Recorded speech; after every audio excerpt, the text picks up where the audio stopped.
नमस्कार, मैं विकास कुमारी। आप देख रहे हैं पीजीएस जयपुर। 3 दिसंबर की बड़ी खबरें। सबसे पहले हम बात करेंगे देश की बड़ी खबरों के बारे में। मेरे निकाले पत्थर से रामलला बने, मजदूरी तक नहीं मिली, अयोध्या जाना सपना। सांसद ने कहा था पीएम से मिलवाएंगे, एयरपोर्ट बुलाकर मुकर गए। अयोध्या में रामलला की प्राण प्रतिष्ठा को 10 महीने हो चुके हैं। रामलला की प्रतिमा कर्नाटक की करसन शिला से बनी है। इसे मैसूर के मूर्तिकार अरुण योगीराज ने बनाया है। रामलला की मूर्ति बनाने के लिए प्रधानमंत्री नरेंद्र मोदी ने उनकी तारीफ की थी। गृह मंत्री अमित शाह ने उन्हें सम्मानित भी किया था। रामलला की प्रतिमा बनाने के लिए अरुण योगीराज की जितनी चर्चा हुई, उतनी ही गुमनामी में उस प्रतिमा के लिए पत्थर निकालने वाले श्रीनिवास नटराज हैं। उनका आरोप है कि उन्हें न तो पहचान मिली, न काम की मजदूरी। श्रीनिवास ने कहा कि वे अब तक अयोध्या नहीं गए हैं। उन्हें पहले तो प्राण प्रतिष्ठा में नहीं बुलाया गया। बाद में मैसूरू के तत्कालीन भाजपा सांसद प्रताप सिंह ने रामलला के दर्शन कराने का वादा किया, जो आज तक पूरा नहीं हुआ। श्रीनिवास ने रामलला की प्रतिमा के लिए चट्टान निकालने से लेकर उसे मंदिर ट्रस्ट को सौंपने तक की पूरी कहानी बताई। अगली खबर की बात की जाए तो इंडिया ब्लॉक की बैठक में टीएमसी नहीं गई। संसद की शीतकालीन सत्र में लगातार 5वें दिन भी हंगामा हुआ। विपक्ष ने लोकसभा और राज्यसभा दोनों सदनों में अडानी और संबल मुद्दा उठाया। विपक्षी नेताओं ने वी वांट्स जस्टिस के नारे लगाए। सोमवार को लोकसभा में सिर्फ 14 मिनट और राज्यसभा में करीब 15 मिनट ही कार्यवाही चल सकी। इससे पहले 4 दिनों के अंदर 4 बैठकों में दोनों सदनों में कुल 40 मिनट ही कार्यवाही हो सकी थी। बैठक से पहले इंडिया ब्लॉक के नेताओं ने राज्यसभा में विपक्ष के नेता मल्लिकार्जुन खड़गे से मुलाकात की। इसमें लोकसभा के विपक्ष के नेता राहुल गांधी भी शामिल हुए। हालांकि टीएमसी सांसद नहीं आए। अगली बड़ी खबर की बात की जाए तो यूपी के किसान 1 हफ्ते तक दिल्ली मार्च नहीं करेंगे। यूपी के किसान दिल्ली कूच 1 हफ्ते तक नहीं करेंगे। यह फैसला किसान नेताओं की ग्रेटर नोएडा और यमुना प्राधिकरण के अधिकारियों के साथ हुई बैठक के बाद लिया गया। इसका बाद नोएडा एक्सप्रेस वे से बैरिकेडिंग हटा दी गई और आवाजाही शुरू हो गई। किसानों ने अपनी मांगों पर फैसला लेने के लिए केंद्र सरकार को 1 हफ्ते का समय दिया है। इस दौरान किसान दलित प्रेरणा स्थल पर आंदोलन करेंगे। अगर 1 हफ्ते में मांगे नहीं मानी गई तो किसान फिर से दिल्ली कूच करेंगे। इससे पहले सोमवार दोपहर 12 बजे किसान नोएडा के महामाया फ्लाईओवर के पास इकट्ठा हुए। संसद का घेराव करने के लिए दिल्ली की तरफ बढ़े तो पुलिस ने किसानों को दलित प्रेरणा स्थल पर रोक दिया। किसानों की पुलिस से नोकझोंक हो गई। आगे हम बात करेंगे राजस्थान की बड़ी खबरों के बारे में। युवती को डरा धमकाकर रेप करने वाला आरोपी गिरफ्तार। सीकर की जैन माता थाना पुलिस को सफलता हाथ लगी है। पुलिस ने रेप के मामले में फरार चल रहे आरोपी को गिरफ्तार किया है।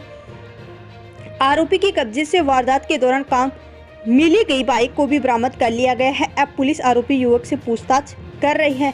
थाना अधिकारी मनोज कुमार यादव ने बताया कि 28 नवंबर को 20 साल की युवती ने रिपोर्ट दर्ज कराई कि हंसराज नाम का एक युवक बहला फुसलाकर उसे अपने साथ ले गया। आरोपी हंसराज ने युवती को धमकी दी कि वह उसके छोटे भाई को स्कूल से उठाकर ले जाएगा और जान से मार देगा। आरोपी युवक द्वारा युवती के पिता को भी जान से मारने की धमकी दी गई। डर के मारी युवती युवक के साथ चलेगी। आरोपी उसे अपनी बाइक पर बैठाकर ईंट भट्टे पर ले गया, जहां उसके साथ रेप करके धमकी दी। पीड़िता ने रिपोर्ट में बताया था कि 4 महीने पहले भी युवक के द्वारा उसे डरा धमकाकर रेप किया गया था, जिसके बाद पीड़िता प्रेग्नेंट भी हुई थी।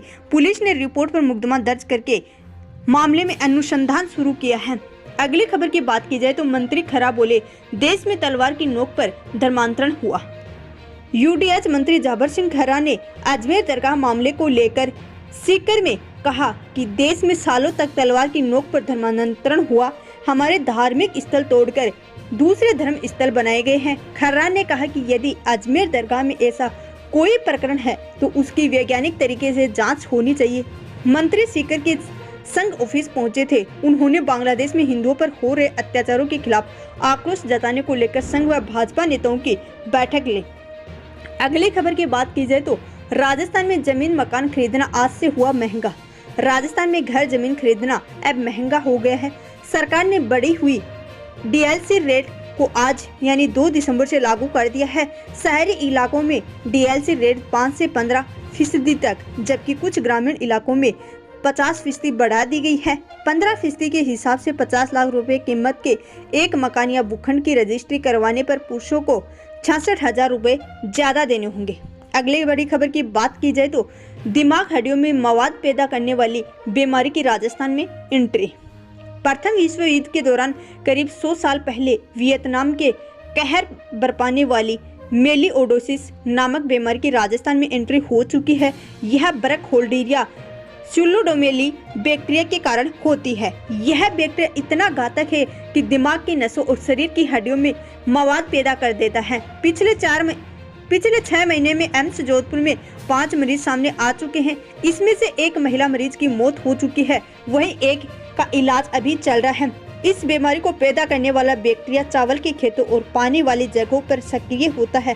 राजस्थान में पहली बार पाली जालोर और जोधपुर में 5 मरीजों का सामने आना खतरे का संकेत है। अगली खबर की बात की जाए तो कानूनी अड़चनों में उलझा एक साथ चुनाव कराने का प्लान। 1 स्टेट 1 इलेक्शन के लिए 49 स्थानीय निकायों में प्रशासक लगाने के बाद अब सरकार जनवरी में होने वाले 6,857 ग्राम पंचायतों के चुनाव भी टालने के मूड में है। यहाँ भी प्रशासन लगाने की तैयारी है।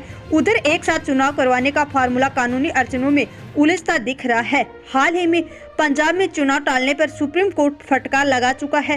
दूसरी तरफ कांग्रेस ने भी कोर्ट में चुनौती देने की तैयारी कर ली है। कांग्रेस प्रदेश अध्यक्ष गोविंद सिंह डोटासरा ने कहा कि चुनाव टालना संविधान विरोधी कदम है, हम चुप नहीं बैठेंगे, सुप्रीम कोर्ट तक जाएंगे। सरपंच संघ ने भी विरोध जताना शुरू कर दिया है। दोस्तों, ये थी आज की बड़ी खबर। ऐसी ही रेगुलर खबर देखने के लिए चैनल को सब्सक्राइब करें। धन्यवाद।